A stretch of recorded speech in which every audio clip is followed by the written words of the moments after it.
안녕하세요. 오늘 저희는 여러분께서 공유해주신 루돌프 슈타이너의 강연록 11 묶음을 좀 깊이 들여다볼까 합니다.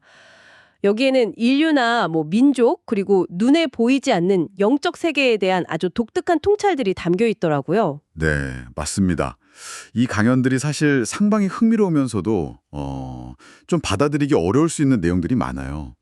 슈타이너는 민족혼 같은 개념을 그냥 심리적인 게 아니라 실제로 활동하는 어떤 영적 존재로 설명을 하거든요. 아, 그렇죠. 네, 그래서 그 자신도 이걸 좀 편견 없이 봐달라고 당부했을 정도죠.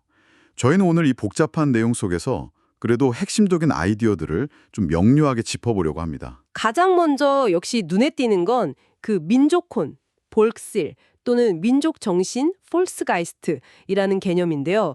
이게 그냥 문화적 특징이다 이런 게 아니라 대천사, 그러니까 아크엔젤로의 금의 실제 영적 존재가 각 민족을 이끈다는 거잖아요. 네, 맞아요. 와, 이거 처음 들으면 정말 좀 파격적이죠. 그렇죠.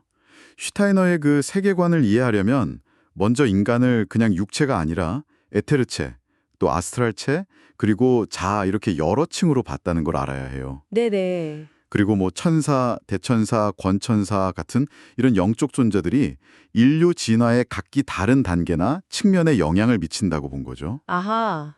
특히 그 대천사 계층인 민족 정신은 인간의 에테르체, 그러니까 생명력의 몸이라고 할 수 있는 거기에 작용해서 그 민족 특유의 기질이나 문화를 만드는 데 기여한다. 이렇게 설명을 합니다. 근데 여기서 더 흥미로운 건 그 영적 존재들 중 일부는 정상적인 진화 과정에서 좀 뒤처졌다 이렇게 표현된다는 점이에요. 네, 그렇죠. 근데 이 뒤처진 존재들이 오히려 인류 발전에 좀 특별한 방식으로 기여를 한다고요.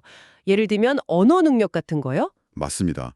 그게 참 독특한 설명인데요. 슈타이너는 언어를 형성하는 힘이 일반적인 민족 정신, 그러니까 정상 진화한 대천사랑은 좀 다르게 진화에서 뒤처진 형상의 영, 가이스터 더 폼, 여기서 온다고 봤어요. 아, 형상의 영이요? 네, 심지어 그 북유럽 신화에 나오는 오딘 같은 존재 있잖아요. 네네, 오딘. 그 오딘을 이런 언어 능력 부여와 관련된 비정상적인 진화 경로를 밟은 영적 존재로 해석하기도 했고요. 토르 같은 경우는 또 자아를 부여하는 역할과 관련짓기도 하고요. 와, 신화를 그냥 옛날 이야기가 아니라 실제 영적 현실의 반영으로 보는 거군요. 그런 시각인 거죠. 여기서 슈타이너가 더 나아가서 인류의 인종 개념까지도 영적인 관점에서 설명을 하는데요. 아, 이 부분은 사실 지금 시각으로 보면 상당히 좀 복잡하고 어쩌면 민감할 수 있는 내용이라서요. 좀 조심스럽게 다뤄야 할 것 같아요. 네, 정말 그렇습니다.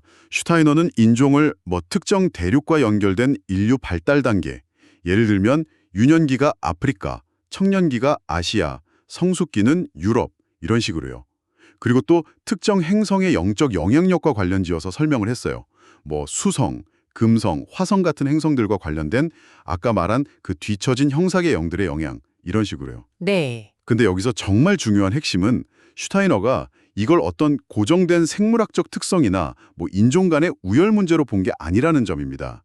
오히려 영원히 여러 생애에 걸쳐서 다양한 인종으로 환생하면서 경험을 쌓아가는 하나의 영적인 여정, 그런 과정으로 봤다는 거죠. 아, 환생과 연결해서요?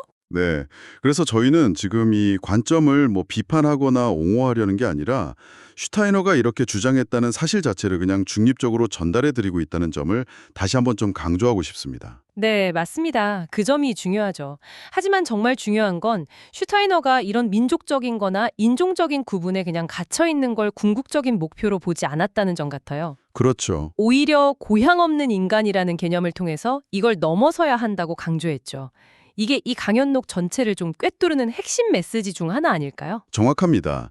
그 고향 없는 인간이라는 건 어떤 특정 민족이나 출신 배경의 한계를 벗어나서 인류 전체의 보편적인 사명을 받아들이는 더 높은 영적 발전 단계를 의미하는 거거든요. 네. 결국 카르마와 환생을 통해서 개인이 다양한 민족과 인종의 경험들을 내면화하고 또 통합하면서 궁극적으로는 이런 경계들을 초월해서 성장한다. 이게 슈타이너 사상의 아주 중요한 핵심입니다. 미래에 대한 전망도 있었죠. 인류가 지금의 이런 물질주의 시대를 좀 넘어서서 새로운 영적 능력, 특히 그 에테르 차원에서 그리스도를 직접 인식하는 능력을 개발하게 될 거다. 뭐 이런 예견도 했다고요. 네, 맞아요. 미래에는 인간이 마치 지금 우리가 눈으로 세상을 보듯이 그보다 더 미묘한 차원인 에테르체를 통해서 영적인 실제, 특히 그리스도의 임재를 직접 감지하게 될 것이다. 이렇게 내다봤습니다. 아, 정말 방대하고 깊이 있는 이야기였습니다. 슈타이너는 민족혼, 영적 계층, 카르마와 환생이라는 그만의 독특한 틀을 통해서 인류의 과거, 현재, 미래를 조망했네요. 각 민족의 어떤 고유한 역할도 이야기하면서 동시에 인류 전체의 공동 과제를 강조하고 또 그 모든 걸 넘어서는 개인의 영적 성장의 가능성을 제시했다는 점이 참 인상 깊습니다. 네, 슈타이너의 관점은 당시에 통용되던 민족이나 인종에 대한 이해를 훨씬 넘어서는 어떤 영적인 차원을 탐구하게 만들죠. 그리고 궁극적으로 지향하는 바는 개인의 내적인 발전, 그리고 인류 전체의 조화로운 협력이라고 할 수 있습니다. 그는 자신의 이런 통찰을 어떤 교리처럼 그냥 받아들이기보다는 각자의 삶 속에서 스스로 좀 탐구하고 검증해 보기를 권했어요. 스스로 탐구요? 네. 그런 의미에서 오늘 저희가 나눈 이 민족 정신이나 시대 정신 같은 개념들이 지금 우리가 살아가면서 경험하는 이 사회의 어떤 집단적인 흐름이나 문화를 이해하는데 혹시 새로운 시각을 던져줄 수 있지는 않을지 한 번쯤 생각해 보시는 건 어떨까요? 이게 오늘 여러분께 드리는 저의 마지막 질문입니다.